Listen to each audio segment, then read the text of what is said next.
Foldable pixel আনবে Google. দ্বিগুণ শক্তিশালী সোনির সেন্সর সহ আসছে আইফোন 15 এবং এখন থেকে উড়োজাহাজে আপনি আপনার স্মার্টফোনটি ব্যবহার করতে পারবেন।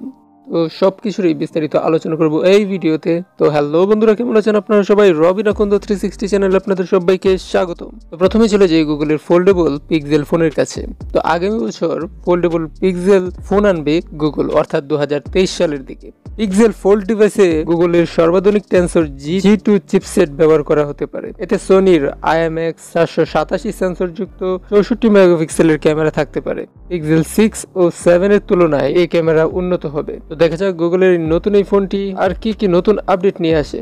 তো পরবর্তী নিউজটি হচ্ছে আইফোন 15 আগামী বছর অর্থাৎ 2023-এ উন্মোচিত হতে যাওয়া আইফোন 15 ফোনের সেন্সর সরবরাহ করবে জাপান ভিত্তিক কোম্পানিটি। বাজারে প্রচলিত মডেলের আইফোনের ব্যবহৃত সেন্সরের চেয়ে দ্বিগুণ শক্তিশালী হবে সোনির নতুন সেন্সরটি। তো এমনিতেই আইফোনের ক্যামেরা কতটুকু ভালো তার বলতে হয় না, এবং তারপরও যদি দ্বিগুণ শক্তিশালী ক্যামেরা নিয়ে আসে তাহলে কেমন হতে পারে তা কমেন্ট করে জানিয়ে দিন আপনার মতামত।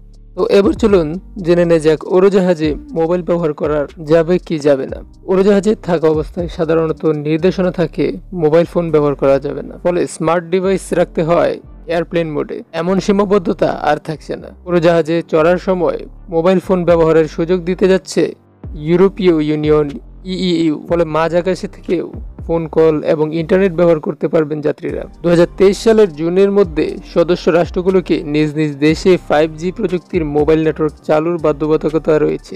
চলন্ত উড়োজাহাজে যাত্রীদের 5G নেটওয়ার্ক এবং ধীরগতি মোবাইল ডেটা দিতে এয়ারলাইন্সগুলোকে নির্দেশনা দিয়েছে EU। এর অর্থ হচ্ছে উড়োজাহাজে চড়ার সময় স্মার্ট ডিভাইসে আর এয়ারপ্লেন মোড চালু করতে হবে না যাত্রীদের। পাশাপাশি যাত্রীরা মোবাইল ফোন কলের পাশাপাশি মিউজিক শোনা এবং ভিডিও দেখার মতো অ্যাপস ব্যবহার করতে পারবেন। তো এই ছিল আজকের টেক নিউজ। ভিডিওটি আপনার কাছে কেমন লেগেছে তা কমেন্ট করে জানাতে পারেন, এবং আপনি কোন নিউজটির জন্য অধীর আগ্রহী তাও কমেন্ট করে জানাতে পারেন। ভিডিওটি ভালো লাগলে একটি লাইক দিবেন, শেয়ার করবেন। আপনার বন্ধুদের মাঝে কোনো প্রকার প্রশ্ন থাকলে তাও কমেন্ট করে জানাতে পারেন। দেখা হবে পরবর্তী ভিডিওতে। ধন্যবাদ।